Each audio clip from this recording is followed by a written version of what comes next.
வணக்கம் ரசிக மகா ஜனகளி. எதிரொலி வெளியானது 1970வது வருடம். கே. பாலச்சந்தர் நடிகர் திலகத்தை வைத்து இயக்கிய ஒரே ஒரு படம். இந்த திரைப்படத்தில் நடித்தவர்கள் நடிகர் திலகம் Sivaji Ganesan, KR Vijaya, VS Raghavan, Nagesh, Balaiah, SS Rajendran, Sivakumar மற்றும் லட்சுமி. சிவாஜி தன்னோட பாசமான மகளுக்கு பர்த்டே பிரசண்டா ஒரு பரிசை கொடுப்பார். அது ஒரு பிளாக் போர்டு. அதில் 7 வாசகங்கள் இருக்கும். இது ஒரு சாதாரண காட்சி தான். ஆனால் அந்த பிளாக் போர்டில் இருந்த 7 வாசகங்களை வச்சு தான் கதையை கொண்டு போயிருப்பார் பாலச்சந்தர். இது சிவாஜி படமாகவும் இல்லாமல் பாலச்சந்தர் படமாகவும் இல்லாமல் இருந்ததுன்னு அந்த காலத்தில் விமர்சனம் பண்ணினாங்க. ஆனால் இந்த கருத்தை அப்படியே ஏற்றுக்க முடியாது. ஏன்னா சிவாஜி பாலச்சந்தர் சேர்ந்ததுனால உண்டான அதிகப்படியான எதிர்பார்ப்பு தான் தப்பான கருத்துக்களை பரவ விட்டுடுச்சு. மற்றபடி படம் போரடிக்காத அழுத்து போன கதையா இல்லாம நல்லா விறுவிறுப்பா சுவராசியமாகவே இருந்துச்சு. பக்கமா கோர்ட்டில் வசனம் பேசி கேஸில் ஜெயிக்கிற மாதிரி படங்களை பார்த்த நமக்கு இந்த படத்துல சிவாஜிக்கு வித்தியாசமா சீன் வச்சிருந்தாரு பாலச்சந்தர். சிவாஜி தன்னோட கண்ணை காட்டி குற்றவாளியோட மனசை மாத்துற மாதிரியான அந்த காட்சி ரொம்ப வித்தியாசமாக தான் இருந்துச்சு. சிவாஜியோட பவர்ஃபுல் கண்ணுக்காகவே அந்த சீனை வச்சிருக்கலாம். எப்படி இருந்தாலும் அந்த காட்சி நல்ல டச்சிங்காகவே இருந்துச்சு.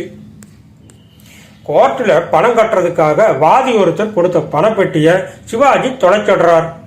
பணத்தை குறிப்பிட்ட நாளுக்குள்ள கோர்ட்டில் கட்டி ஆகணும். இந்த சமயத்தில் ரயிலில் பிரயாணம் பண்றார் சிவாஜி. ரயிலை விட்டு இறங்குறப்போ தவறுதல வேற பெட்டி கைக்கு வந்துடுது. பெட்டியில நிறைய பணமும் தங்கமும் இருக்குது. இதுக்கு பின்னால காட்சிகளில் இருந்து பிரச்சனைகளும் வருது. சிவாஜி 7 கட்டளை போட்டு தன் மகளுக்கு பிறந்தநாள் பரிசா கொடுத்தாரு இல்லையா? இப்ப அந்த பணப்பெட்டி வந்ததும் அந்த 7 விதிகளும் ஒவ்வொன்னா உடம்புடுது. அந்த 7 கட்டளை இதுதான்: 1 பொய் சொல்லாதே, 2 தீயவருடன் பழகாதே, 3 ஆத்திரம் கொள்ளாதே, 4 கடமை தவறாதே, 5 திருடாதே, 6 கடவுளை நிந்திக்காதே, 7 கொலை செய்யாது. பணப்பெட்டி இருக்கு, பணத்தை எடுத்து பிரச்சனைய சமாளிச்சிடலாம். பூட்டு போட்ட பெட்டி. கையில சுத்தியில இருக்கிறார் சிவாஜி. கையில சுத்தியல், மனசுல 7 கட்டளைகள்.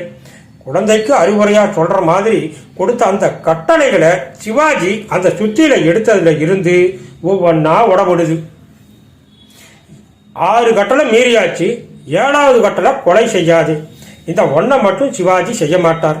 ஆனா விதி ரூபத்துல அவர் செஞ்சதா இந்த உலகத்துக்கு சொல்ல வைக்குது. அவர் தப்புனாரா அப்படிங்கிறத மீதி கதை சொல்லுது. வக்கீல் போஸ்ட்ல இருந்து நீதிபதியா பதவி உயர்வும் கிடைக்குது சிவாஜிக்கு. ஆனா அந்த நீதிபதி பதவி உயர்வை ராஜினாமா பண்ணிடுவார். ஒழுங்கா கடமையை செய்ய முடியாத என்னால அந்த ஸ்தானத்துல உட்கார முடியாது அப்படின்னு சொல்லிடுவார்.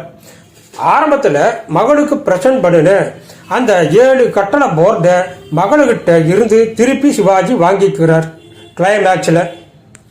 இதுதான் எதிரொலி. மேஜர் சுந்தரராஜன் ஒவ்வொரு தடவையும் சிவாஜி விட்டு காலிங் பெல்ல அடுத்துறப்போ அந்த சத்தம் நம்ம நெஞ்சையே அதிர வைக்கும்.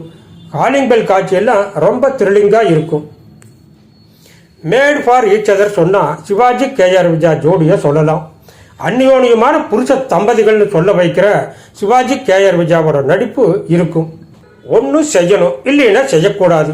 இந்த 2க்கும் நடுவில் இருக்கிறது தான் 2 கட்டான் குணம் அப்படின்னு சொல்லுவாங்க.